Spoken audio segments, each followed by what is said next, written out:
I've received a lot of requests here lately to do not only a shop tour, but a couple of common questions I've been receiving is what size shop do I have and how is my layout that I have now working for me? So I hope to address a couple of those questions for you now and maybe help give you guys a few tips for setting up your shop if you've got a super small shop like mine, and to sort of show you around the shop. The main part of the shop is 11.5 feet wide by 21 feet deep. Now there's also a little cutout in the back corner that measures 5 feet wide by 6 feet deep. This little bit of extra real estate really comes in handy in a shop this size. First, let's talk about wall space. Obviously, floor space in a shop this small is very precious and paramount. So anything that you can get up on the walls and out of the floor to free up space is going to be a bonus. Something like this tool wall here behind me. This is where most of my regular used tools are, as well as some of the most regular used power tools. Now this comes in super handy, not only for being able to have everything at arm's reach, but also when it comes time to clean the shop up, if you've got all these individual holders made and set up, you know where everything is supposed to be whenever you go to clean everything up, so you know what to look for to put back. Another good option is French cleats. Now French cleats are very handy, especially if you need to be able to move stuff around, which I have in the past. It makes everything sort of mobile where you can move it around to fit your needs or to fit in a certain space. I definitely wouldn't go crazy with them. I see some guys just go nuts and put French cleats all over their shop, and to me, it's not something I would want to do, because you get them everywhere and you have to put everything that you make on those cleats. So for me, I wanted to keep it small and just a couple of small spots in the shop. I've got my nail gun cabinet here, which is very handy. All the nails stay in the drawer in the bottom here. The sandpaper cabinet that I built not long ago, this is also very handy. The saw blade stand. This is actually Jay Bates's finishing cabinet that I made prior to YouTube. And this is just one of those little small screw and nut organizers that I put a French cleat on the back of, and it's also, as you can see, handy to have here on the wall. This is the other side of my shop and the second set of French cleat storage. Now you can see that I've got quite a bit of room for growth here, as whenever I sort of rearranged the shop the first time, I moved a lot of the stuff over to the other side, but this gives me still plenty of room to grow. I've got this, again, is a Jay Bates build. This was his drill charging station, also built prior to YouTube, and this was just a small cabinet that was actually detached from another cabinet I had here in the shop. And inside there I keep a lot of rags for finishing and just random crap, which is usually what ends up inside cabinets.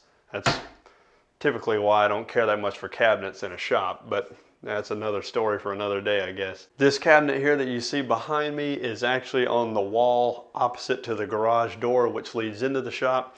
This is part of the cabinet that the small one that you saw on the other French cleat wall was detached from. Again, just a bunch of random stuff in here.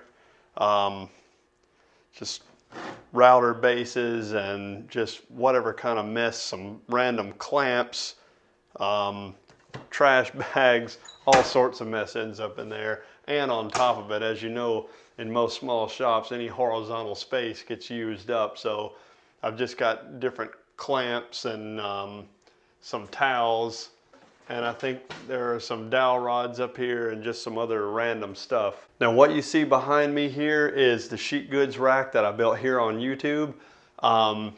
This is super handy because I'm able to keep all my large pieces of plywood back there, as well as a lot of offcuts over on the sides. Any sort of offcut pieces of plywood or scrap pieces of wood that I want to save. I try not to save too much, because you can sort of get in a bad habit of saving everything that you're probably not even going to end up using. So I try to keep the scrap somewhat to a minimum, but you know how it is, it's hard to throw out some of the nice good pieces of scrap wood. This clamp rack here up above me was another one of my early builds here on YouTube. Super handy to have, and as you can tell, I've sort of got most of it above head height. I'm 6'3", and I can pretty well walk underneath it. So having all of it up here and out of the way, it sort of helps alleviate room down beneath where you need the space the most, which is the floor space, was kind of what we were talking about earlier. Now I've got all my bigger pieces of lumber up here. I've got some cherry here on the bottom.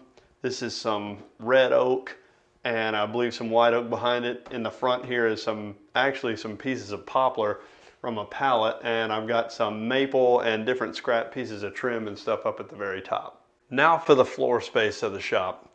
Now this is the part of the shop that really takes the most sort of planning and finagling and sort of just figuring out, you know, where you want things. Now the common idea here is to make a drawing or some sort of a 3D model of your shop and lay out all your tools on that so you can get sort of an idea. And I don't think that's a bad idea at all, because it sort of gives you at least a general idea of where everything needs to be. But just because something fits on a piece of paper in a certain space doesn't mean it's actually going to work for you in the shop. So a lot of it is just trial and error and moving things around, but I can definitely tell you a few of the things that have helped me in my shop. And one of the biggest things was this right here. Started with the table saw. When I started, I wanted the table saw to be in the center of the room to be able to fully access it, and I pretty well figured out soon afterwards that I finally had to give up that fight by moving it all the way over against a wall, because obviously you've only got so much rip capacity anyhow. By moving it all the way over on this side of the wall, I was able to go over top of the scrap wood that I've got here, or not scrap wood, lumber that I've got here in the floor, and it freed up a ton of space in the middle of the floor in my shop. Now I obviously had to move the outfeed table over there as well, and what's handy about having the space underneath the outfeed table is I can store a bunch of stuff underneath there and sort of keep it out of the floor and out of the way. Most of the stuff in a small shop needs to be multifunctional. Everything is about storage and maximizing the amount of space that you have. So anytime you can make something like this that will double as two different things, this also is a work surface, so I guess it's three different things. When you have a small shop, it's very important to have everything sort of set up where it all works together. In this back corner of the shop here, I've got my drill press. This is a Porter cable drill press. I think I bought this thing from Lowe's, if I remember correctly. I've not used it a ton since buying it, but the times that I have used it, you realize just how nice it is to have something like a drill press to be able to use on certain projects. And the garbage can, as you can see, is right underneath the drill press. And this was one of those sort of thoughts that popped in my head one day as I was moving stuff around the shop. I noticed that while it's on this mobile stand here, my garbage can fits nicely right underneath there. And it's really handy, again, in a small shop. You need to try to maximize all the space you can, and by having this garbage can under here, not only will it catch at least some of the chips coming off the drill press, but it also stays up and out of the way by being really in a space that was otherwise going to be unutilized. So down here in this little cart beside my drill press is my welder in the bottom, which I don't really use that much these days. I used it a lot more whenever I was customizing cars about 10 years ago. And in the top is just really some random stuff. I've got some extension cords and some throwaway roller pans and things like that. This is actually something that I've planned on moving to the building out behind my house to sort of free up a little more space in the shop. So right across the way from my table saw is my planer. And this was one of the tools that really sort of made me realize I was going to have to change my layout as far as where the table saw was, because this thing was actually on the other side of the table saw, and every time I wanted to use it, I had to move stuff around to be able to get to it. And I've noticed that anytime you have to move a tool to be able to use it, you're less likely to actually get out in the shop and work with it, because you already know that you've got that aggravation of having to move a bunch of stuff around just to be able to get to the tool you want to use. Now, this thing has been awesome so far. I've not used it a major amount, but what little I have used it, it's amazing. It's a 15-inch planer. It's got the helical head in it, and it's really nice. One of the complaints that I hear the most about the smaller lunchbox style planers is not only are they loud, which this thing isn't, but they go through blades a lot and they cause snipe. Both of which this thing doesn't do either. Because it's got the helical head and the multiple blades in it, the blades stay sharper longer, and they do a much better job of planing, especially highly figured woods that come through it. Right beside it is my new bandsaw that I just picked up. Again, I haven't used this thing much, but compared to the Craftsman bandsaw that I had, this thing is 10 times as good as that. And what little bit I've messed around with it, I really enjoyed using it, and I look forward to actually working on a project that utilizes the saw. And this is another thing you'll probably notice, it's very close in relation to my planer. Like I said before, whenever I rearranged everything, I wanted the planer to be where I could use it unimpeded. I could feed a pretty decent length board through and be able to access it from the backside. And by putting this bandsaw all the way up against the outfeed table of the planer, it gives me plenty of room for both of them to be able to use the full capacity as far as the distance from my garage door to the distance behind it for feeding long boards through. Because again, if you have to move a tool around, you're not going to want to use it. Right beside me here, and what is directly behind my outfeed table, or I guess not directly, it's a little bit right behind my outfeed table, is my jointer. Now, this is the small 6-inch jointer. This is just a straight knife cutter head in this thing. And this is probably one of the regrettable purchases that I've made, is that I did a lot of research before buying it, and everything that I'd read, people said, don't waste time buying a 6-inch jointer. Well, I bought a 6-inch jointer and pretty much have regretted it ever since. Once you get one, you immediately wish you had one that was wider, and not only wider, but the beds are not very long on this thing. So anytime you go to joint long boards, it can be aggravating. I tried to set this thing up with the same sort of mentality of having room to be able to use it, and for the most part I do.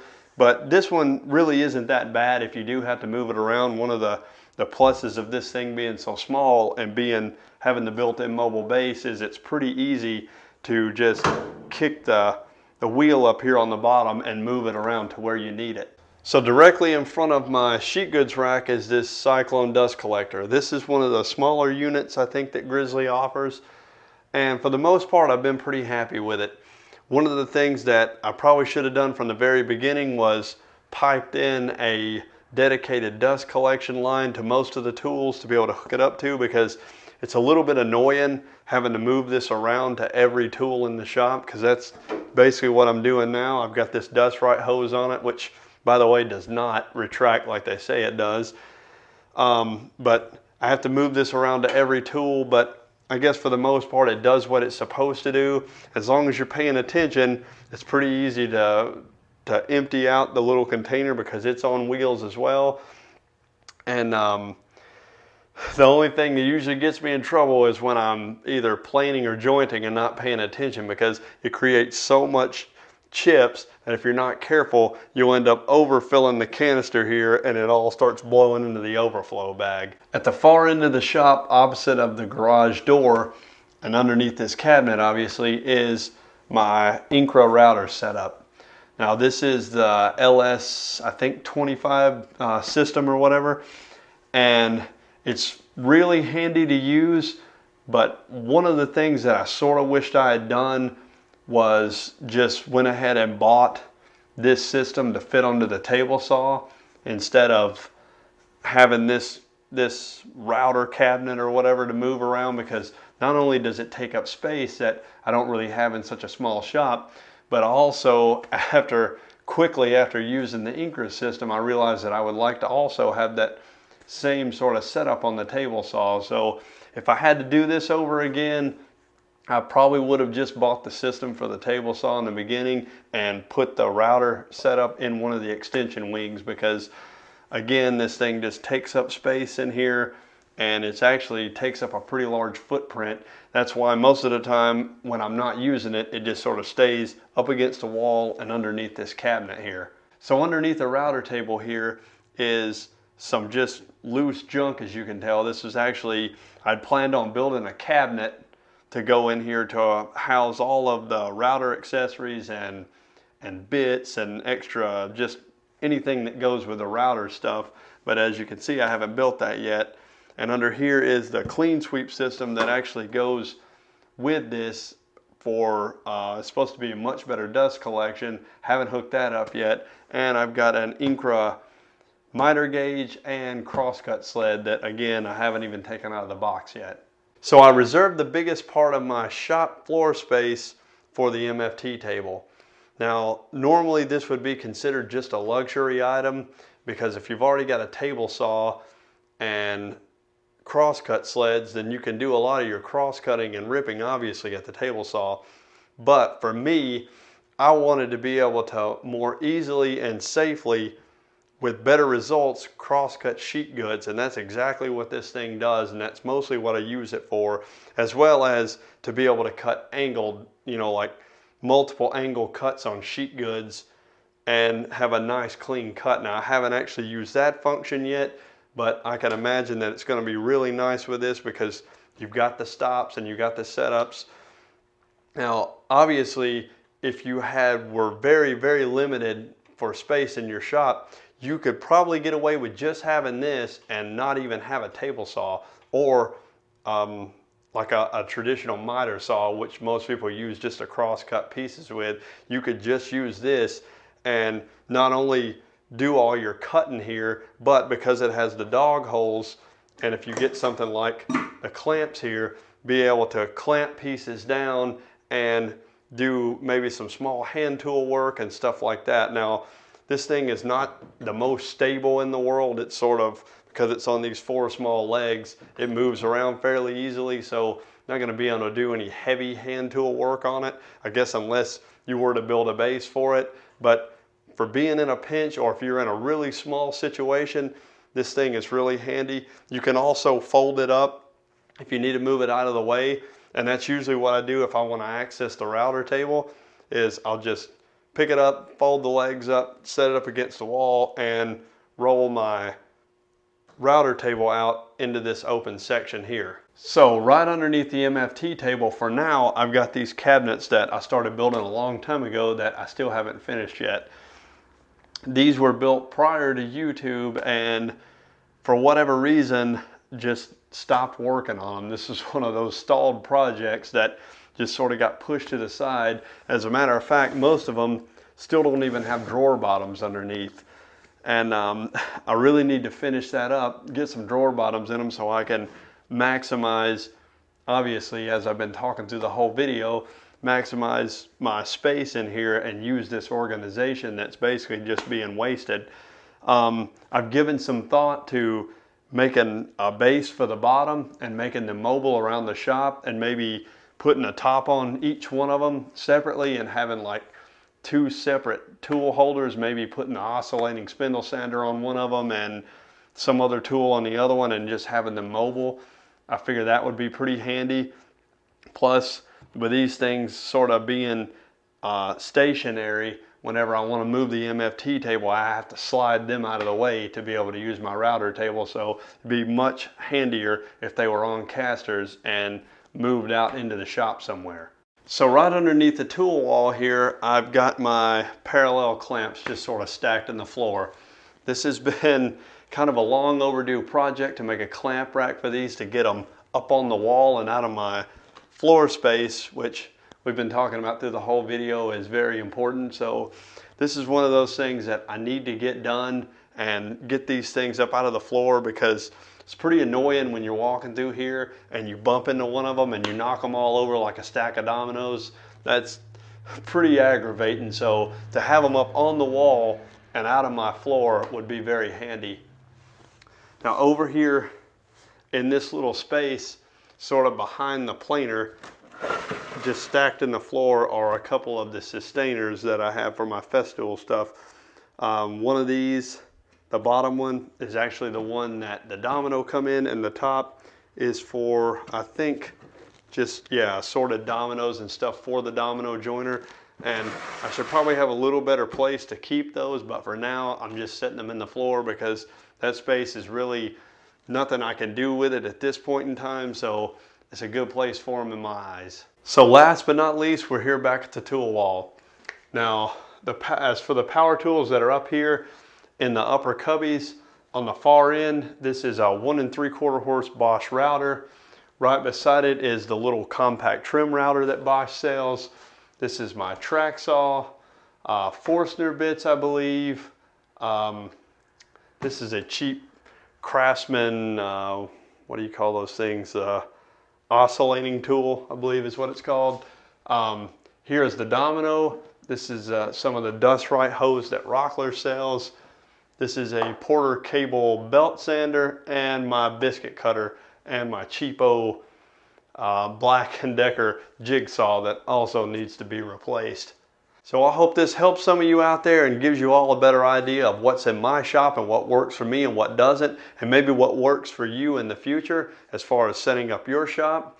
If you would like more details about all the tools in my shop, I'll have a link in the description down below to a website article that will have all the dirty details in it. If you have any questions about this video or my shop, you can leave them in the comments below, or you can ask me questions on the website. That's pretty much all I got for this time, guys. Happy trails. Thanks for watching.